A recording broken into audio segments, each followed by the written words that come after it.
noi li attraiamo certamente per la bellezza del territorio, la diversificazione che c'è sul nostro territorio, e stiamo anche lavorando per far vedere un po' di più e certamente ancora di più l'entroterra del nostro territorio. 80 comuni liguri coinvolti nelle produzioni nel 2021, già 33 in questi primi 3 mesi del 2022. Per la Liguria Film Commission continua il lavoro di promozione del territorio e di organizzazione delle location per le produzioni cinematografiche italiane e straniere. Per un territorio quale quello del Tigullio, che sta cercando di dare continuità al lavoro progettuale fatto fino ad oggi con la candidatura a Capitale Italiana della Cultura, quello legato al cinema e alla televisione può rappresentare un settore di promozione importante, sia in termini di visibilità che di ricadute economiche. Fondamentale in questo senso la collaborazione con gli enti locali, che in questi anni è cresciuta e si è consolidata. Noi cerchiamo proprio di diversificare sul territorio, il territorio ovviamente ci aiuta in questo ed è molto bello, specialmente il territorio del Tigullio, dove comunque stiamo già lavorando e ci sono tante altre cose in piedi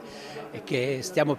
facendo, non possono essere elencate tutte quante anche per ragioni di privacy in precedenza, però sta di fatto che si sta lavorando parecchio, quindi cerchiamo di esporre il più possibile perché tante cose non sono state viste in precedenza e quindi il fatto di farle vedere adesso costituiscono delle novità per tantissime major. Il tema delle ricadute del settore cinematografico sul territorio sono state affrontate in uno dei dibattiti organizzati in occasione del Forum Giannini. Tra gli ospiti della tavola rotonda, Lorenzo Vignolo, affermato regista cinematografico, nato e cresciuto a Lavagna e che nel Tigullio ha girato e vorrebbe tornare a girare. Io ho girato tantissimi video musicali nel Tigullio, tantissimo, ma in generale in Liguria, e ho girato il mio primo film che si chiama 500, gli altri li ho girati in Toscana e a Torino, l'ultima serie l'ho girata in Puglia, adesso mi tocca e vorrei veramente tornare a girare qua. Si è parlato oggi di prospettiva appunto del territorio, su cosa occorre puntare? Sicuramente è importante lavorare sulla maestranza e su persone che